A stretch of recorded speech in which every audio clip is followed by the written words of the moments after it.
hledá talent. Musím se přiznat, že dnešního čtvrtečního rána jsem se trochu obával, za chvilku možná pochopíte proč. My tady totiž máme raperskou skupinu, která se říká MMM Crew. Jedni z finalistů Vysočina hledá talent, vlastně poslední skupina, která uzavírá tu desítku finalistů, se kterými se sejdete už zítra 7. března od 20 hodin v kulturním domě Tunel na Mostecké ulici v Jihlavě. Velké finále, těším se na to strašně moc, jak se tam ukáží ti finalisté, co tam předvedou a co dneska předvedou MMM Crew. Na to se taky těším, ale zároveň se toho obávám. Chlapi, hezký ráno všem! Zdravíme, čau. Tak tohle jsou oni, to jsou MMM Crew. Ale na to, že jsou to repeři, tak jsou celkem klidný. Bylo to vlažný a já právě chci osvětlit, proč se toho obávám, protože my jsme vás samozřejmě slyšeli na semifinále a ta píseň, která tam zazněla, tak ta nebyla úplně jako rádiově vysílatelná, bych tak řekl, to bylo samý sprostý slovo, pánové. Ono to asi k tomu patří, že jo, k tomu rapu. Ne, tak jako samozřejmě, že jo, tím rapem vyjadřuješ emoce, jak kladný, tak záporný a většinou ty záporné emoce vyjadřit nějakým slušným slovem extra až nemá takový efekt.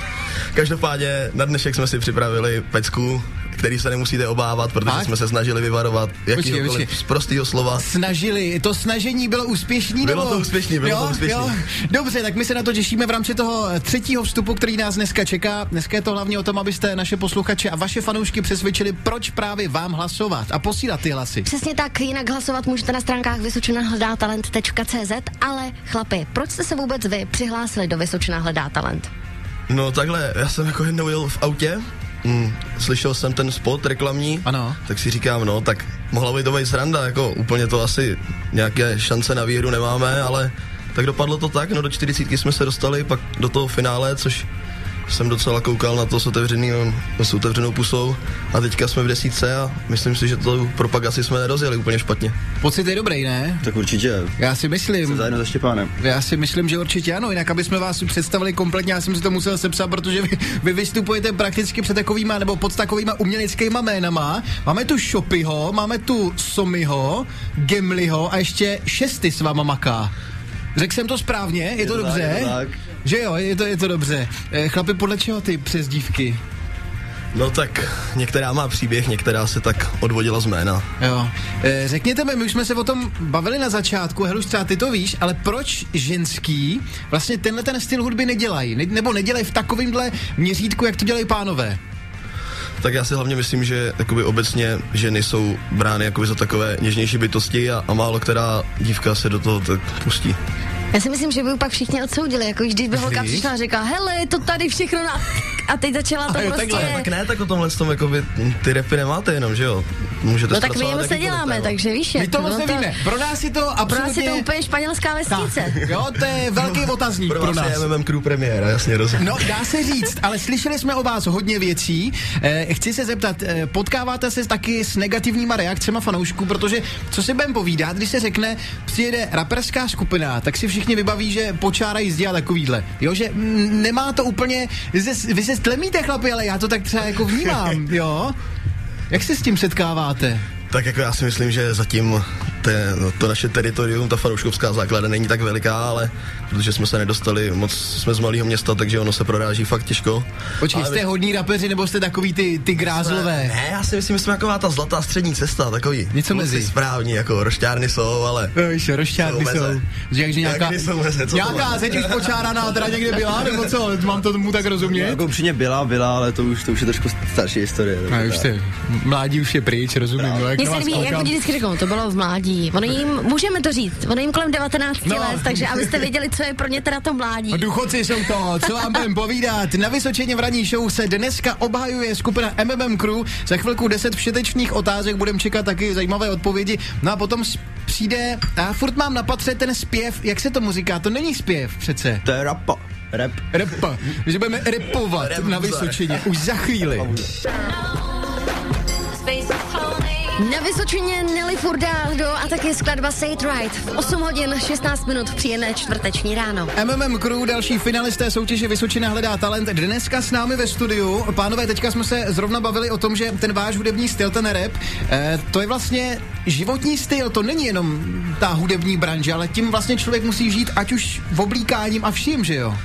tak třeba já si myslím, že úplně tím oblíkáním v tom žít, tak to o oblečení vůbec není, ale nějaký jistý životní postoj to je. Přece nemůžu jít na jeviště s nějakým rapovým kouskem v kvádru, nebo jo? Jako, proč ne, že jo? Ale vypadá to blbě, ne? Přece jenom k tomu rapu patří tohleto, v čem jste dneska vy. Když někdo tomu rapu rozumí, tak jako ho nezajímá to, jak ten člověk vypadá, že jo, ale právě ty věci, které chce sdělit. Mně se stejně líbí, že vy jste v tom stylizovaný, nebo aspoň tak já to mám spojený, rozumíš, ty vytahaný věci, ty velký kšiltovky, jak jste v tom dneska vy. A tak to je začátek, jako to pak přijdou ty zlatý hodinky, rozumíš, ty kvádráty, auta, to prostě bude za druhý. Mi to jasný. Pánové, v kom máte vzor?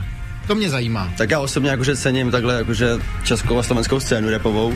Já bych jakože osobně řekl asi moja reč Delik, jméno. To byl asi on. Víš, Heluš? Jasně. Úplně, teď mi to vyskočilo, jo, to je tam ten, co byl blonďák a teďka je Zrzek, jo. Nerozumím. Já furt mám spojený s touhletou hudební branží samozřejmě Rytmuse. Co si o něm myslíte? Tak jako tomu člověku se nedá ubírat na tom, co dokázal, protože je to člověk, který v tomto žánru v těchto dvou zemích dokázal co vlastně nikdo nikde. Ještě Mike Spirit dělá možná. to, Mike Spirit možná ještě dělá to na špičkový úrovni a jeho hudbu, nevím, teďka zase má i nový album, jakoby skupina Kontrafakt, tak to se mi, jako, teď jsme to měli v autě, jsme jeli, zrovna jsme si to jeli, jsme sem každý dojeli, takže já si myslím, ta jeho diskotvorba, to se mi nelíbí, ale ty nový věci, myslím si, že to zase vrací tam, kde to má být. I on zarábá miliony. Otázka je, jestli třeba jednou je nebudete zarábat i vy. Na to se konec konců, myslím si, i Jirka zeptá ve svém bleskovém výslechu. Tak pánové, jste na něj připravení? Já to teda se budu mířit tady na jednu osobu. Na koho z vás, pánové, to budu mířit ty otázky? Rozumím. Tak jsi připravený na 10 otázek? Jsem připravený. Tak jdeme na to. Prosím tě, za tvoji skupinu, kdyby si mohl mluvit, jste kliďasové nebo nerváci? Nerváci.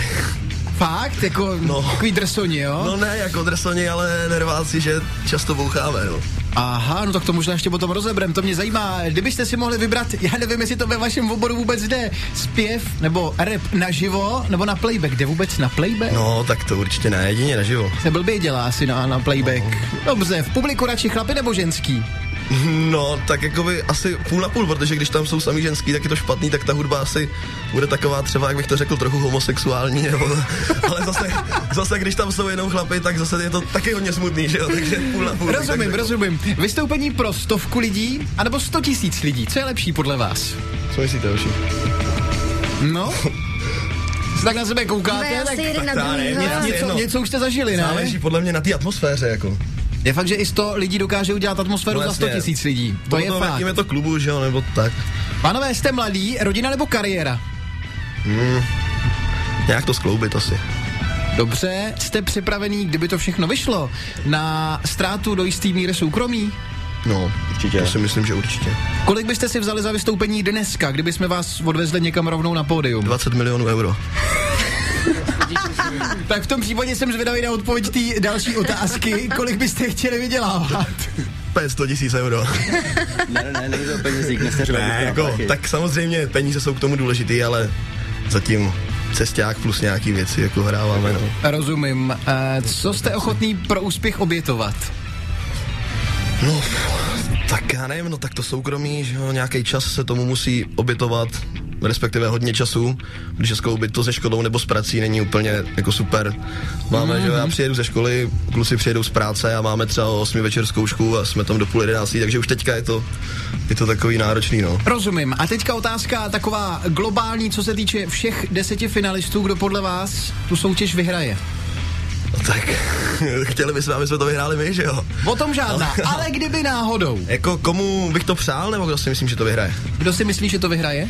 Tak já si myslím, jakoby, jestli mám být upřímnej, tak to bude určitě jedna z kapel, protože, jak jsem se tak koukal, tak je to hodně o propagaci, i když třeba ty kapely, které to vyhrajou, nebudou úplně nejlepší hudebníci, ale samozřejmě je to o tom, jak se seženou ti fanoušci a je to, ta propagace jede na sociálních sítích. Takže jméno chci na Facebooku. Já si myslím, že to vyhraje buď skupina Acheron nebo skupina For You. A komu byste to přáli? Tak jako klukům z Jaroměřic, no. Bylo by super, kdyby v naší, jako v okresu Třebíč by byl někdo takový, kdo by dosáhl takový úspěch.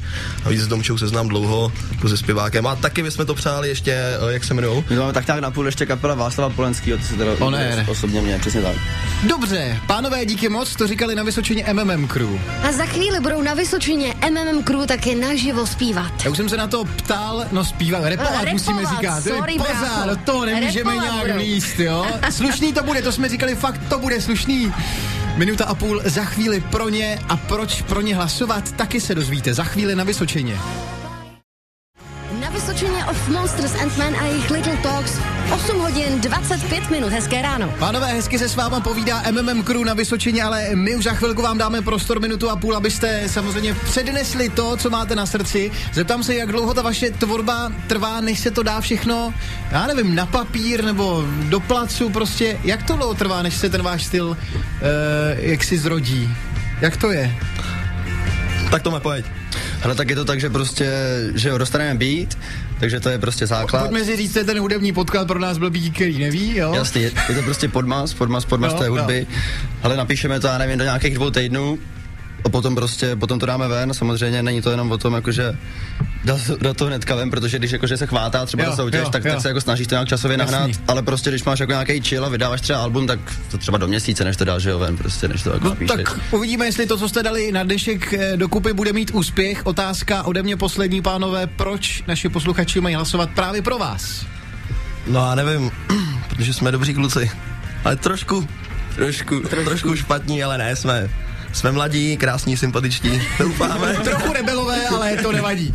Je mi to jasný. Pánové, informace taková technická pro vás. Heluš bude měřit. Máš, Heluš, topky nachystaný, připravený? Mám. Máš? Jinak Heluš byla zbavena mikrofonu. Jsou tady chvilku. Já nemám mikrofon, nemám sluchátka, nemám nic, ale jinak jsou to hrozně hodní kluci. Tak, to je potřeba říct. No. Dobří kluci. Dobří kluci. Tak, 1,5 minuty na to, abyste nám dneska dali to, co jste si připravili, speciálně pro dnešní den. 1,5 minuty nachystaná. Pánové, pouštím, držíme palce, 1,5 minuty, jdeme teď. DJ Draken Beat, zdravíme. Vy vypadáte jako pasáci před bankrotem. MMM jsem mladej, chudej, tak proč mě nutit dělat to, co mě nebaví? Nechci být v pozadí, lepší bylo by sundat parohy, dát Nike na nohy, vrazit ty peníze zpátky do hudby. Mladý názory, chudý osoby, přesto jsme to my, 4 homboji, co jsou chudý jako země po boji. Klik, klak, poslední náboj v pistoli, a v kapse žádný koruny. Vidíme, jak běžej ty dny a času už moc není, a proto nechci skončit vypuštěný Jako rybník, teďka ty bary musím nahazovat jako zedník, upevnit základy a mít před sebou konkrétní cíl. A teď tady mám po ruce bar, spouštěnou vás, hudbu jak mák, nabitej gánek, vidíš to sám, nemůžeš uhnout a já pálím dál, ha. A takhle to kurva jedeme a stojíme tady. Vy nám dáváte support, my vám dáváme peace, rozběhnu se jak Stafford a už nezastavím, budu mít výdrž jak traktor, přesně jako John Deere, nakonec přijedu s Staptrou. Je přítěž, myslet si, že jenom s plnou kapsou bude úspěch. Plnou kapsou budu mít jen tučný věci v ústech. Zatím jsem na dietě, ale počkej 2 roky a moje crew zabije tě. Kill. Než abych kradl, budu kopat jámy na mamuty růčo. A protože jsem typ, co umí jen zevlit a pít čůčo. A možná pravda z poloviny, počkej pár dní a MMM je talent Vysočiny. MMM Crew na Vysočině v živém vysílání. Já jsem se pohupoval do rytmu, to je asi dobrý znamení, bych řekl teda. Ale bylo to dobrý, oni jsou sympatický, jsou hezky repujou. No, pokud chcete, hlasujte pro ně. MMM Crew na Vysočině živě. Chlapi, děkujeme moc, že jste přišli. Zítra při velkém finále tak budeme držet palce. Mějte se, čau. Čau. Co na to říkáš, dobrý, ne? Já jsem spokojená a jestli se všiml, tak tam jedno prostý slovo zaznělo. Bylo, já jsem tam. Pokud chcete, hlasujte. Vysočina hledá talent.cz MMM Crew.